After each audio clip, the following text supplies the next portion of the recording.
Sir নমস্কার, আমার নাম সুস্মিতা সূত্রধর। আমি তেলিয়ামুড়া ডিএস মোটরের কাস্টমার কেয়ার এক্সিকিউটিভ হিসেবে কাজ করছি। স্যার আপনার নামটা কি আছে জানতে পারিনি? আপনার অ্যাড্রেস? আমার অ্যাড্রেস কালেটিলা তেলিয়া। বর্তমানে যে হিরোর বাইকটি চালাইতেছেন মডেল কি আছে স্যার? আমার কোন জায়গা থেকে কিনছেন? তেলিয়ামুড়া শোরুম। কতদিন হয়েছে? নিয়ারেবল 3 ইয়ার্স। আজকে আপনি কোন জায়গায় আইছেন? আমি আইছি সার্ভিসিং সেন্টার তেলিয়ামুড়া। কিসের জন্য আইছেন? সার্ভিসিং করার জন্য।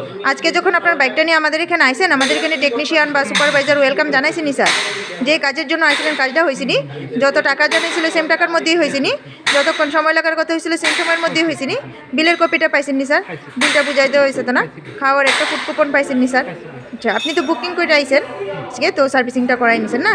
তো আপনার সাইকেলে যে টেকনিশিয়ান কাজ করছে ওনার কাজটা কেমন লাগছে স্যার? খুব ভালো লাগছে। তো 9 বা 10-এর মধ্যে কত নাম্বার দিবেন? আমি 10 দিব। আচ্ছা, সার্ভিসিংয়ের পরে তো সাইকেলটার একটা পুজোও দিছি, কেমন লাগছে স্যার? খুব ভালো লাগছে। তো আপনার যদি ভালো লাগে আপনার বন্ধু বান্ধব বা আত্মীয় স্বজন সবাই জানাবেন নি স্যার ডিএস মোটরস থেকে নতুন বাইক বা স্কুটি কেনার লেগা? ঠিক আছে, তো আমাদের ওভারঅল কাজ শেষে স্যার একটা রেটিং নাম্বার দিতে লাগে। এখানে কাজ করে যদি সব কিছু ভালো লাগে থাকে 9 বা 10-এর মধ্যে একটা রেটিং নাম্বার দিতে পারেন।